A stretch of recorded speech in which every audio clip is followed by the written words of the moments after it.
চলুন আজ একটা ছোট গল্পের মধ্যে দিয়ে হাঁটা যাক। এই গল্পটা আমাদের সবচেয়ে দামি একটা জিনিস নিয়ে ভাবাবে, আর সেটা হলো সময়। আচ্ছা, একবার ভাবুন তো কেমন হতো যদি সময়কে নিজের ইচ্ছে মতো চালানো যেত। মানে যখন খুশি থামিয়ে দেওয়া, আবার যখন খুশি চালিয়ে দেওয়া। ঠিক এই প্রশ্নটা নিয়েই আমাদের আজকের গল্প। তো আমাদের গল্পের মূল চরিত্র হল দুই যমজ ভাই, প্রিয়ম আর প্রীতেশ।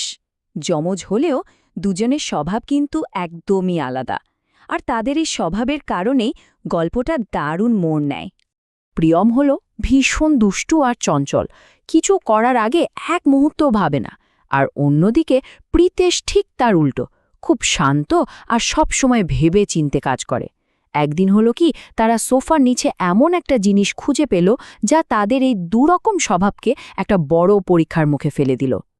ওরা যেটা খুঁজে পেল সেটা কোনো সাধারণ টিভির রিমোট ছিল না, একদমই না। ওটার নাম ছিল দুনিয়া কন্ট্রোল রিমোট। মানে এমন এক আশ্চর্য যন্ত্র যা দিয়ে টিভি নয় বরং গোটা দুনিয়া, সময় আর বাস্তবতাকে নিয়ন্ত্রণ করা যায়। রিমোটের বোতামগুলোও ছিল ভারী অদ্ভুত।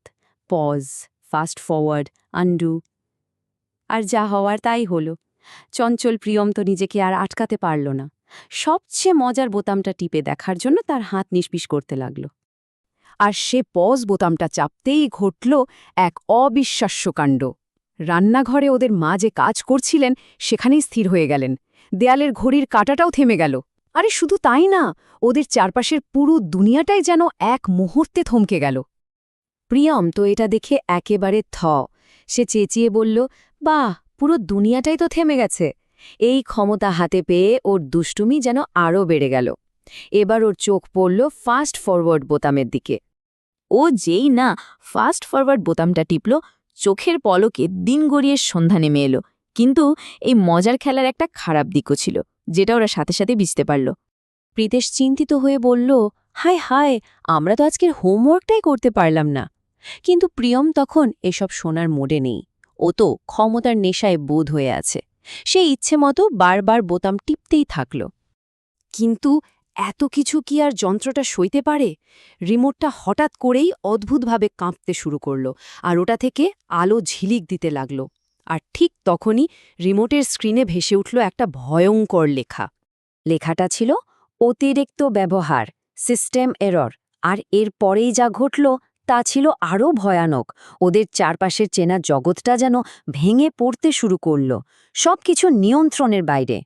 ওদের চারপাশের সব কিছু বনবন করে ঘুরতে শুরু করল, এক চরম বিশৃঙ্খল অবস্থা। প্রিয়ম তো ভয়ে প্রায় জমে গেছে। ঠিক সেই মুহূর্তে প্রীতেশ ওর শান্ত মাথায় বুদ্ধি করে বলল পাওয়ার বোতামটা টিপে দিতে। আর সাথে সাথে সবকিছু আবার আগের মতো স্বাভাবিক হয়ে গেল।